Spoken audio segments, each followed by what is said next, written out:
사무엘상 3장 1절에서 14절까지의 말씀으로 구약성경 412면 전후에 기록되어 있습니다.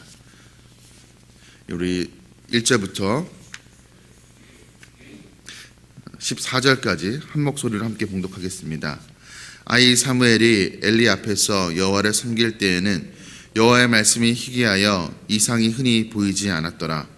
엘리의 눈이 점점 어두워가서 잘 보지 못하는 그때 그가 자기 처소에 누웠고 하나님의 등불은 아직 꺼지지 아니하였으며 사무엘은 하나님의 궤에 있는 여호와의 전안에 누웠더니 여호와께서 사무엘을 부르시는지라. 그가 대답하되 내가 여기 있나이다 하고 엘리에게로 달려가서 이르되 당신이 나를 부르셨기로 내가 여기 있나이다 하니 그가 이르되 나는 부르지 아니하였으니 다시 누우라 하는지라. 그가 가서 누웠더니 여호와께서 다시 사무엘을 부르시는지라. 사무엘이 일어나 엘리에게로 가서 이르되 당신이 나를 부르셨기로 내가 여기 있나이다 하니 그가 대답하되 내 아들아 내가 부르지 아니하였으니 다시 누우라 하니라. 사무엘이 아직 여호와를 알지 못하고 여호와의 말씀도 아직 그에게 나타나지 아니한 때라. 여호와께서 세 번째 사무엘을 부르시는지라. 그가 일어나 엘리에게로 가서 이르되 당신이 나를 부르셨기로 내가 여기 있나이다 하니 엘리가 여호와께서 이 아이를 부르신 줄을 깨닫고 엘리가 사무엘에게 이르되 가서 누웠다가 그가 너를 부르시거든 내가 말하기를 여호와여 말씀하옵소서 주의 종이 듣겠나이다 하라 하니 이에 사무엘이 가서 자기 처소에 누우니라. 여호와께서 임하여서서 전과 같이 사무엘아 사무엘아 부르시는지라.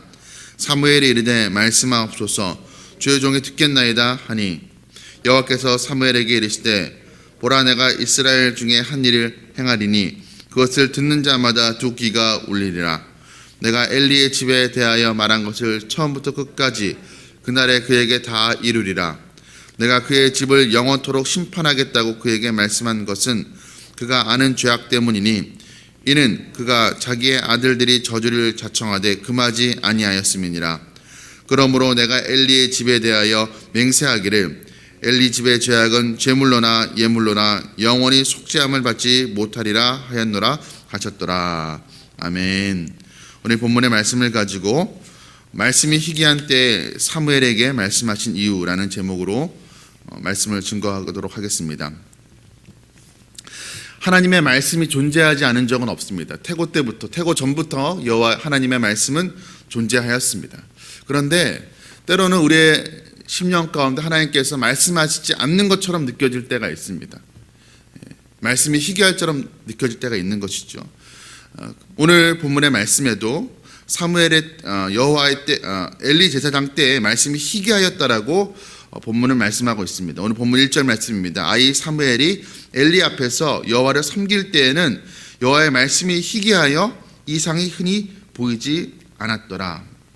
엘리 제사장 때 영적 상태를 보여주는 이 단어가 바로 여호와의 말씀이 희귀하여 이상이 흔히 보이지 않았더라라는 그런 말씀입니다. 엘리 제사장 때 제사장도 있고 제사들도 있었습니다. 겉으로 보아서는 문제가 없어 보였습니다. 물론 온전하게 마음을 들인 제사는 아니었지만 제사가 있었습니다. 율법과 규례를 지키는 그런 시대였습니다. 그런데 하나님께서는 더 이상 그들에게 말씀하시지 않았습니다. 말씀이 희귀한 상태였습니다. 영적인 암흑 시기였다고 오늘 말씀은 우리에게 가르쳐주고 있습니다. 그러니까 오늘날로 치면 하나님 앞에 나와서 계속 예배는 하지만 예배를 드리지 않는 것이 아닙니다. 종교의식을 계속 행하고 있지만 거기 어떤 하나님의 임재도 없고 또 그로 인해서 예배자의 감동도 없고 감격도 없는 삶의 변화도 일어나지 않는 상태가 지속되었다는 것을 뜻하고 있습니다. 그러니까 익숙한 종교 생활에 있었지만 하나님과의 친밀감이 없었기 때문이었습니다. 특히 이 엘리 제사장 때에 이 제사장이라고 하는 엘리 제사장은 얼마나 둔감했냐면 한나가 하나님 앞에 그 마음이 괴로워서 그 토로하고 기도하고 있을 때 그녀가 술 취하여서 술주정한다라고 생각할 정도로 영적으로 매우 둔감했던 사람이었습니다. 더군다나 그는 자식들이 하나님 앞에 바로 서도록 제대로 양육하고 가르치지 못했습니다. 우리가 어제 본문의 말씀에서 살펴보았지만 그 두 아들이 홈니와 비니아스가 행실이 나빠서 여호와를 알지 못하였다라고 성경은 기록하고 있습니다. 여호와를 멸시하였기 때문이라고 성경은 기록을 하고 있습니다. 그 이유가 무엇일까요? 아버지로서 자녀들에게 제대로 성경의 하나님의 말씀을 양육하지 못한 이유가 무엇일까요? 자신이 그 하나님을 경험하지 못하고 자신이 말씀에 대한 확신이 없었기 때문에 자녀들이 바르게 가르치지 못했던 것이었습니다. 자신이 알지 못하는 것을 자녀들에게, 다른 사람에게 가르쳐 줄 수가 없었던 것이었죠. 그래서 그 시기는 이 엘리 제사장 시기는 하나님의 말씀이 희미해졌고 더 이상 이상도 없고 영적인 감각이 거의 제로 상태에 가까웠던 시기였습니다. 언젠가 신문에 이런 글귀를 봤습니다. 당신이 분명히 실수를 했는데도 부장이 아무 말 하지 않으면 그것은 구조조정의 대상이 되었다는 신호다라는 그런 글귀와 그림이 사파가 그려져 있는 것을 보았습니다. 부하 직원이 실수를 하면 부장이, 직장 상사가 가르쳐 주는 것이 당연하죠. 그런데 어느 때부터 더 이상 그것에 대해서 가르쳐 드려 하지 않습니다. 그것은 이제 손 놓았다라는 것이죠. 포기했다라는 것입니다. 우리도 자녀로서 언제가 제일 무섭습니까? 자녀로서 잘못하고 부모님에게 혼이 날 때, 훈계를 들을 때가 아닙니다. 분명 잘못을 했는데 더 이상 부모님이 내 잘못에 대해서 지적을 하지 않습니다. 가르쳐 드려 하지 않습니다. 분명히 내가 잘못한 것을 나도 알고 있고 그 잘못을 고치지 않고 거듭 반복하고 있는데도 부모님이 매를 들지 않습니다. 그럼 사실 그때가 제일 무서운 것입니다. 부모가 이제 내놓았다, 이제 포기했다라는 그런 뜻이죠. 부모 입장에서도 그렇습니다. 거꾸로 생각해도 자녀가 잘못했을 때 따끔한 훈계와 또 가르침, 때로는 매를 들 때 그것을 들으려고 하는 자녀들에게는 더 말하려고 하죠. 그러나 아무리 이야기해도 때로는 매를 들어도 들으려 하지, 도무지 들으려 하지 않은 자녀에게는 이제 말하기가, 아무리 부모라지만 말하기가 더 이상 가르치기가 힘든 것입니다. 여러분, 하나님의 말씀이 우리 심령 가운데 말씀하실 때가 좋은 것입니다. 때로는 그 말씀이 달콤하고 위로하고 격려하는 말씀이 아니라 때로는 내 신앙의 양심을 찌르는 그런 말씀일 수도 있습니다. 내 잘못을 깨닫게 해주시는, 내 그 죄를 알게 해주시는 그런 말씀일 수도 있습니다. 그러나 그 말씀을 우리가 외면하고 하나님께서 계속 말씀하시는 대로 그걸 들으려 하지 않으면 하나님의 말씀이 희귀할 때가 올지도 모릅니다. 더 이상 말씀하시지 않을 때가 올지도 모른다는 것입니다. 그런데 하나님의 말씀이 희귀하게 되면 여호와의 심판이 시작된 것입니다. 오늘 본문의 말씀에도 더 이상 하나님께서 엘리 제사장에게 말씀하시지 않습니다. 그러자 하나님께서는 엘리 제사장 가문 가운데 심판을 작정하십니다. 심판이 시작된 것이었습니다. 하나님께서는 엘리 제사장이 아니라 새로운 민족의 지도자 사무엘을 부르시고 그 사무엘에게 엘리 가문을 심판할 것임을 말씀하십니다. 오늘 본문의 마지막 절 14절 말씀입니다. 그러므로 내가 엘리의 집에 대하여 맹세하기를 엘리 집의 죄악은 죄물로나 예물로나 영원히 속죄함을 받지 못하리라 하였노라 하셨더라. 14절 마지막 말씀에 엘리 그 가문의 죄악은 제물로나 예물로나 영원히 속죄함을 받지 못한다라고 말씀을 하고 있습니다. 하나님은 어떤 죄라도 회개하기만 하면 용서해 주십니다. 그런데 엘리 그 제사장의 집안의 죄는 절대로 용서하지 않겠다라고, 영원히 속죄하지 않겠다라고 지금 하나님께서 맹세를 하고 계시는 것입니다. 왜 그럴까요? 하나님께서 엘리에게만, 엘리 그 제사장 그 집안에게만 유독 하나님께서 엄하게 대하는 것일까요? 그렇지가 않습니다. 엘리와 엘리 그 제사장 가문이, 그 아들들이 이미 하나님께서 수많은 기회를 주셨음에도 불구하고 그 많은 기회를, 돌이킬 수 있는 그 많은 기회를 놓쳤기 때문이었습니다. 엘리 제사장은 제사장이었습니다. 누구보다도 하나님을 잘 아는 사람이었습니다. 그런데도 아들들이 하나님의 제사를 멸시하고 성전에서 음행을 저질러도 그것을 그대로 방치했습니다. 그것은 그 마음 가운데 정말로 하나님을 경외하는 마음이 없었다는 것을 보여주는 하나의 사건이라고 할 수가 있습니다. 엘리와 또 그의 아들들은 그의 마음 가운데 이미 마음이 강팍하게 굳어져서 회개할 수 없는 그런 지경에 이르렀던 것이었습니다. 이것을 볼 때 예수님 당시에 그 바리새인들과 유대 종교 지도자들의 그 영적 상태를 보게 됩니다. 누구보다도 하나님을 잘 알 수 있는, 스스로 종교 지도자라고 자처했던 그런 사람들이 오히려 예수님을 가장 잘 알지 못하고 오히려 예수님을 핍박하는 그런 사람들이었습니다. 여러분, 우리가 교회에 있다고 해서, 어떤 직분이 있다고 해서, 신앙의 연륜과 경륜이, 내가 연륜이 높다고 해서, 많다고 해서 우리가 안심해서는 안 될 것입니다. 우리가 스스로 수시로 우리의 마음이 굳어지지는 않았는지 점검해야 될 것입니다. 성도는 언제라도 하나님 앞에서 우리 자신의 마음을 내어놓고 애통하며 회개할 수 있는 그런 신앙의 양심을 잃지 않도록 노력해야 됩니다. 그래야 우리가 죄사함의 은총을 누리며 살아갈 수가 있는 것입니다. 오늘 본문의 말씀은 엘리 제사장 때 여호와의 말씀이 희귀하였다라고 말씀합니다. 그러나 하나님께서 오늘 본문에서 한 사람에게는 말씀을 하십니다. 어린 사무엘에게는 말씀을 하십니다. 처음에 하나님께서 사무엘을 부르실 때 사무엘은 그것이 하나님의 음성일지 알아채지 못합니다. 왜냐하면 전에 하나님께서 그에게 그렇게 음성으로 나타나신 적이 없었기 때문이었습니다. 그래서 첫 번째, 두 번째, 세 번째까지도 사무엘은 자신을 부르는 그 음성이 제사장 엘리 제사장이 부르는 것으로 그렇게 오해했습니다. 그래서 엘리 제사장을 찾아갔죠. 그러다 세 번째 엘리 제사장을 찾아갔을 때 엘리 제사장은 이제 이것이 하나님의 음성이라는 것을 알게 됩니다. 그래서 어린 사무엘에게 또다시 사무엘을 부르는 음성이 들리거든 어떻게 해야 될지에 대해서 일러줍니다. 오늘 보면 9절 말씀에 이렇게 말하라고 하죠.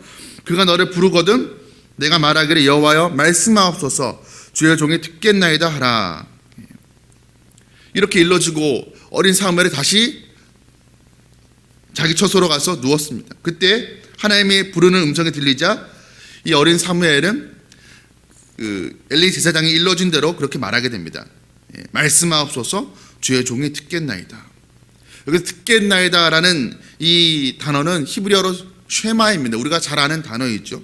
그런데 이 쉐마는 단순히 듣는다는 의미만은 아닙니다. 이 쉐마라는 말은 들리는 대로 순종하겠다라는 그런 경청의 의미를 담고 있습니다. 그러니까 순종의 의미, 단순히 듣는 것, 귀로 듣는 것의 의미가 아니라 순종의 의미를 내포하고 있는 것입니다. 여러분, 듣는 것과 여호와의 말씀을 듣는 것과 순종하는 것이 구별되지 않음을 알려주고 있습니다. 사도 바울도 로마서 10장 17절에서 그러므로 믿음은 들음에서 나며 들음은 그리스도의 말씀으로 말미암는다라고 말씀하고 있죠. 믿음은 들음에서 난다. 단순히 설교 말씀을 많이 듣는 것이 아닙니다.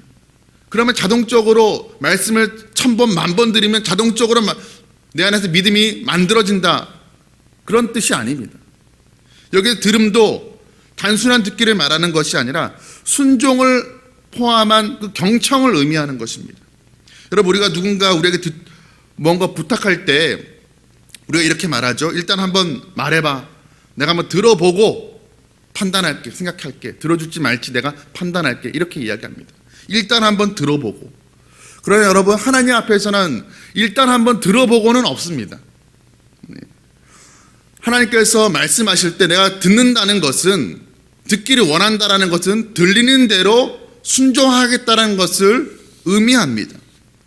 우리는 하나님의 말씀이 우리에게 들릴 때 그 말씀이 한번 일단 들어보고 내게 당장 눈앞에 그 어떤 손익을 가져다 주는지 계산할 때가 있습니다. 유불리를 따져보고 내게 이롭고 내게 유익할 때 같을 때는 순종하고, 그렇지 않으면 또 순종하기를 더디하고 의도적으로 고의적으로 하나님의 말씀이 들리는데도 불구하고 들리지 않는 것처럼, 말씀하시지 않은 것처럼 그렇게 우리가 행동할 때가 있습니다. 그런데 그런 마음 가진 자세를 가진 자에게는 하나님께서 말씀하시지 않습니다. 엘리 제사장에게 말씀하시지 않은 이유가 이 이유입니다. 말씀하셔도, 계속적으로 말씀하셔도 순종하지 않으려는 자에게는 하나님께서 더 이상 말씀하시지 않게 됩니다. 그러나 새로운 인물 사무엘은 하나님께서 말씀하시면 그의 귀에 들리는 대로 그가 순종할 줄을 하나님은 아셨습니다. 그렇게 반응할 줄 알고 하나님께서 사무엘을 부르신 것이었습니다. 오늘 성경은 엘리 제사장의 시대가 말씀이 희귀한 때라고 이야기했습니다. 그러나 하나님은 한 사람 사무엘에게는 말씀하셨습니다. 왜 사무엘에게만 말씀하셨던 것일까요? 그는 일단 한번 들어보겠다는 그런 자세가 아니라 하나님의 말씀하시면 어떤 말씀이신지 들리는 대로 순종하겠다라는 그런 의지를 가졌기 때문이었습니다. 엘리 제사장은 영적으로 둔감했습니다. 어두웠습니다. 말씀하셔도 도무지 들으려 하지 않았습니다.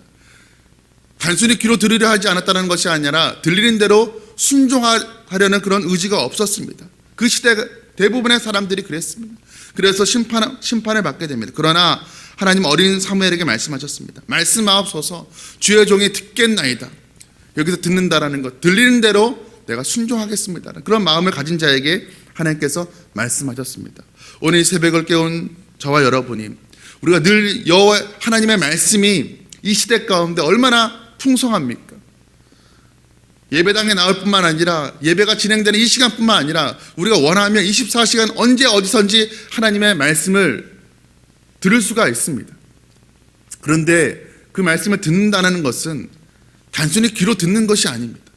말씀을 들릴 때, 하나님께 내게 말씀하실 때 그 말씀대로 순종하겠다는 의지를 가진 자에게만 그 말씀이 의미가 있고 그 말씀이 나의 삶을 변화시키는 원동력이 될 수가 있는 것입니다. 오늘 저와 여러분이 하나님 내게 말씀하옵소서, 주의 종이 듣겠나이다, 들리는 대로 순종하겠습니다라는 그런 마음의 자세로 우리가 하나님 앞에 서는 그런 저와 여러분 되시기를 주님의 이름으로 축복합니다.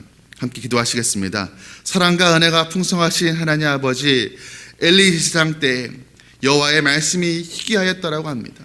하나님 아무리 말씀하시지만 도무지 들으려 하지 않은, 순종하지 않으려는 자들에게는 하나님께서 침묵하시는 것을 보게 됩니다.